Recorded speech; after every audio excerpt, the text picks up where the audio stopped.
Bail ఇవ్వలేం, phone tapping నిందితుల పిటిషన్లు కొట్టివేత. ఫోన్ ట్యాపింగ్ కేసులో అరెస్ట్ అయిన 4 నిందితుల బెయిల్ పిటిషన్లు నంపలే కోర్టు శుక్రవారం కొట్టివేసింది. పిటిషన్లపై విచారణ జరిపిన కోర్టు ఈ మేరకు తీర్పు ఇచ్చింది.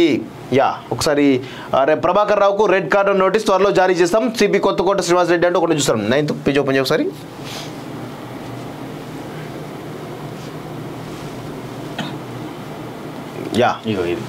ఫోన్ ట్యాపింగ్ కేసులో ప్రభాకర్ రావుకు రెడ్ కార్నర్ నోటీసులు త్వరలో జారీ చేస్తాం. నిందితులంతా పలుకుబడి ఉన్న వ్యక్తులే, ఎవరిని వదిలిపెట్టం, నేర నిరూపణకు పక్క ఆధారాలు సేకరిస్తున్నాం. సిపి కొత్తకోట శ్రీనివాస్ రెడ్డి అంటూ చూస్తున్నాం.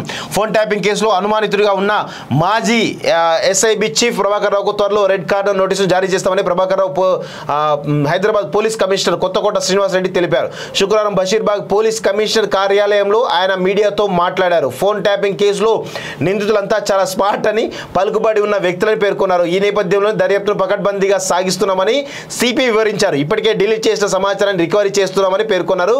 ఈ కేసులో ఎవరిని వదిలిపెట్టమని, నేర నిరూపణకు దర్యాప్తును సమర్థవంతంగా చేస్తున్నామన్నారు. విచారణలో పక్కా ఆధారాలు సేకరిస్తున్నామన్నారు. ఫోన్ ట్యాపింగ్ వ్యవహారంపై మీడియాలో వచ్చే కథనాలు ఊహాజనితమని, మా దర్యాప్తు పారదర్శకంగా ఉంటుందని సిపి వెల్లడించారు. ఇక్కడ విషయం ఏంటంటే రెడ్ కార్నర్ నోటీసులు జారీ చేయాల్సిందే ప్రభాకర్ రావుకు. ప్రభాకర్ రావు ఇమీడియట్గా వచ్చి లొంగిపో, లేదంటే మాత్రం రెడ్ కార్నర్ నోటీస్ జారీ అనుకో, ఇక నిన్ను దొంగలాగా, నువ్వు ఇన్ని రోజులు మామూలు దొంగలాగా నిన్ను గల్లా బట్టి తీసుకొచ్చి జైలు వేసిస్తారు. నీకు బెయిల్ కూడా రాసి పెట్టుకో. అనవసరంగా ఏదో ఆ క్యాన్సర్ ఏదో రోగం అని చెప్పి తప్పించుకునే ప్రయత్నం చేస్తున్నావట. ఇదంతా ఉత్తముచ్చట, అదంతా కావాలని చేస్తున్న విషయం అందరికీ తెలుస్తా ఉంది. రెడ్ కార్నర్ నోటీస్ జారీ అయ్యిందంటే ఒక ఇండియన్ పోలీసులే కాదు, ఏ దేశం పోలీసు అయినా వాడిని అరెస్ట్ చేసి లోపల. అంతే అంతే అంతే వాస్తవం. ఆయన పాస్పోర్ట్ ఎట్లా ఉంటుంది, అంతే ఆ డీటెయిల్స్ ఉంటాయి, దాన్ని పెట్టేసుకుంటే కథం రెడ్ అయిపోతుంది. ఆయన కనీసం టికెట్ కూడా బుక్ చేయలేని పరిస్థితులు ఉంటాడు వాస్తవంగా చెప్పాలంటే. ఛాన్సే లేదు. నెక్స్ట్